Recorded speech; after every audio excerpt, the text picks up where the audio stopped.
This is a love letter to Mr. Ryan Connolly. Also, a video about how filmmaking kind of sucks and how do you keep doing it when it sucks really bad. Let's do this. I still, sometimes will go onto our channel and search for a tutorial to remind myself how to do something. Bree taught me how to do things. Watched your own tutorials? Whether you're writing a script, whether you're doing a short film, be prepared to suck and be okay with that. You have to fail 1,000 times before you can succeed once. So get that out of the way. Go be awful. I mean, look, if you're watching this, you probably already know that filmmaking is hard. Especially if you've made weekly content, you know that waking up is hard. Ted, let's go. We gotta shoot this. Dude. Just give me 2 more minutes, man. Riddle me this. How does one person go and make over 20 short films over 10 years, and on top of that make, I don't know, maybe 1,000 videos teaching people about everything that he's learned? So, the question, who is this guy? What is in his coffee? And when the going gets tough, how do you do what he does? How do you keep making movies? How do you keep going? And if not, what are the 5 questions that you've got to ask yourself before you quit filmmaking? So to find out the answer, we headed off to Dallas, Texas to go meet the one, the only, Ryan Connolly.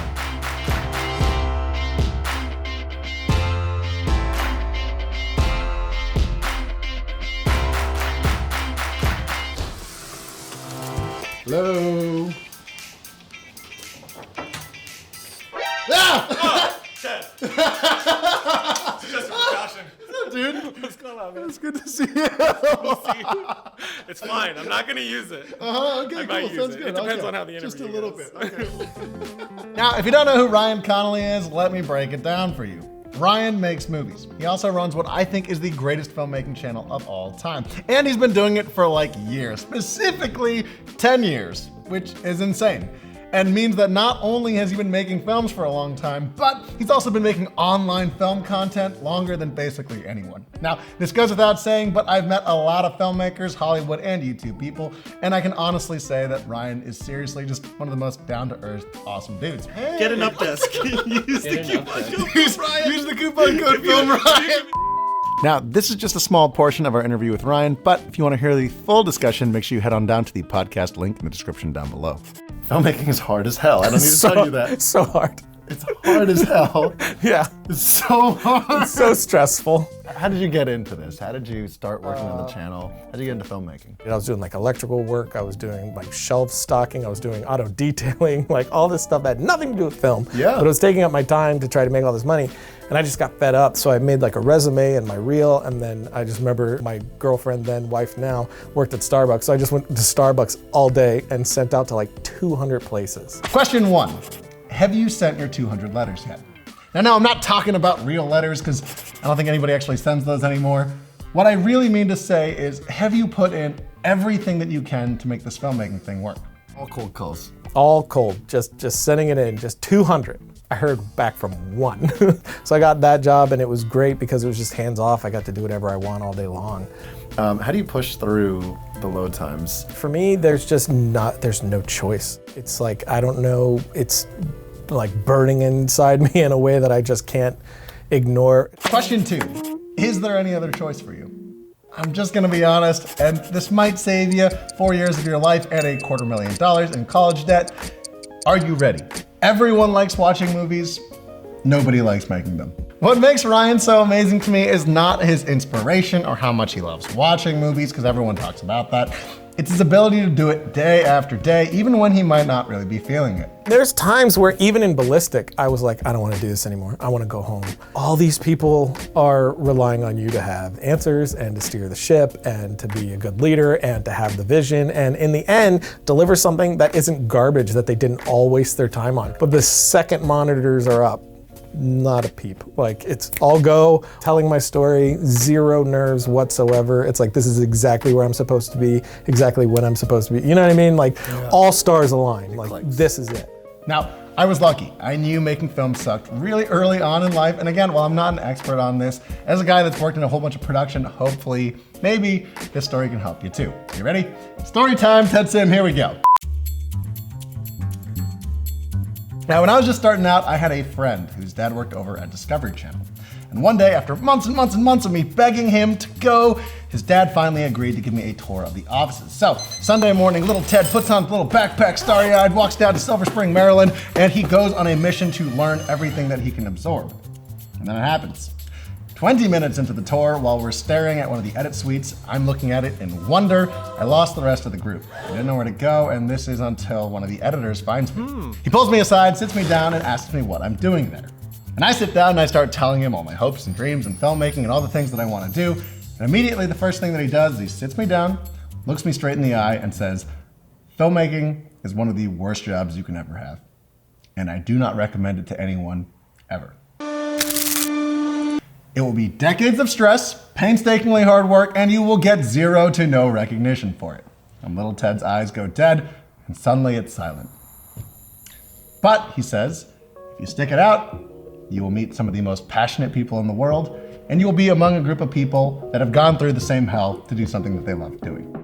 I thought I was getting burnt out. I hadn't had a vacation since my honeymoon. And what I realized was it had been a while since I did a project. Like, I hadn't created anything for me in a while. And then I did something and it was very small and I felt great. And I was like, no way. Oh, okay. So it's like, as long as I'm creating, I'm good.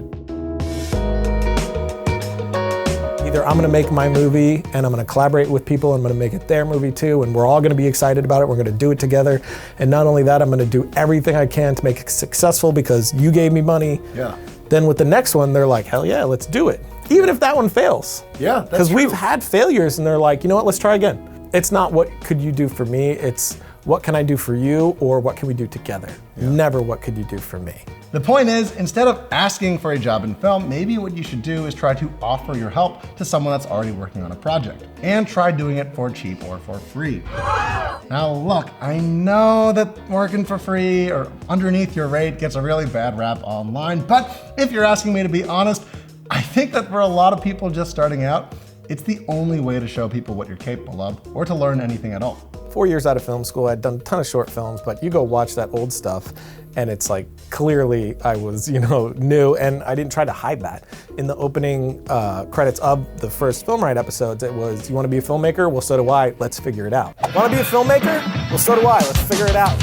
Grab some popcorn and get comfortable. This is Film Riot.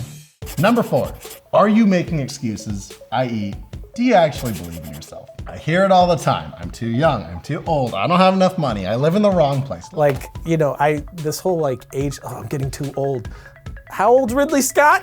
And he's making some of the most badass stuff he's ever made. Ryan didn't have that much either. John Landis was not his dad, and except for his long-lost sister Jennifer, who I am convinced that Ryan is still related to, he basically had zero industry connections, but he still made it work. You can set yourself up for success as much as possible. Because, for 2 reasons. One, if say a studio or an investor, whatever it is, decides to gamble on me, I want to make sure I'm a worthwhile gamble, like that I can look them in the eye and say, yes, you should gamble on me.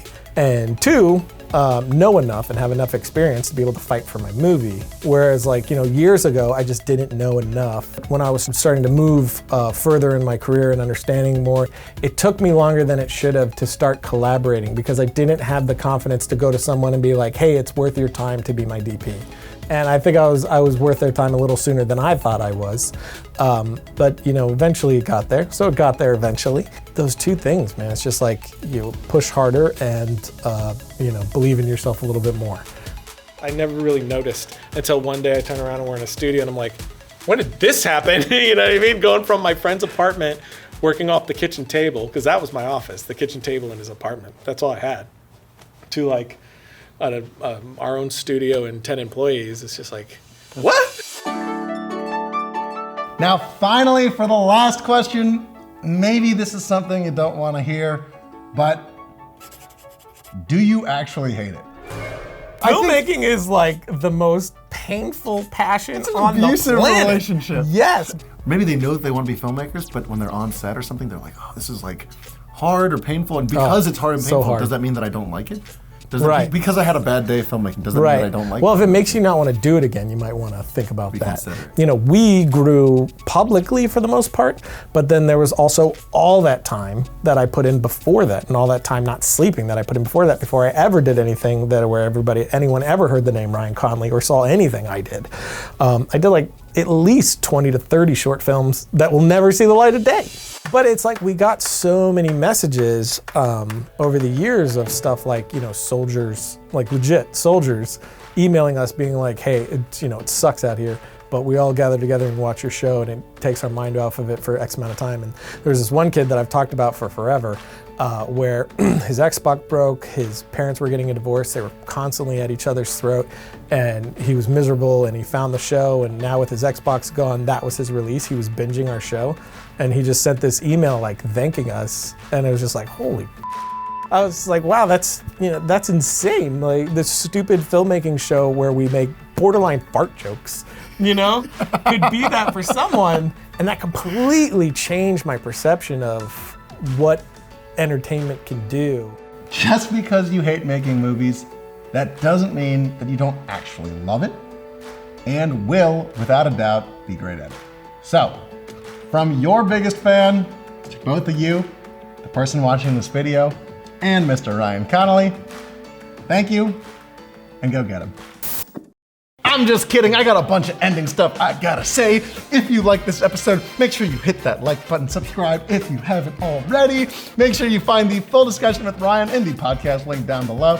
Also, make sure you tune in next week for a collaboration with Darius Britt, also known as D4 Darius. I'm Ted from Indie Mogul. Thank you for watching this episode, and we'll catch you in the next one. Thanks for coming. Oh, yeah, we hug bodies. Hey. That's right. Bodies hugging bodies. For sure. Now get the hell out. See you later. I'm going. Out, Ted. I'm going. Get out, Ted. I'm going. Out of my office!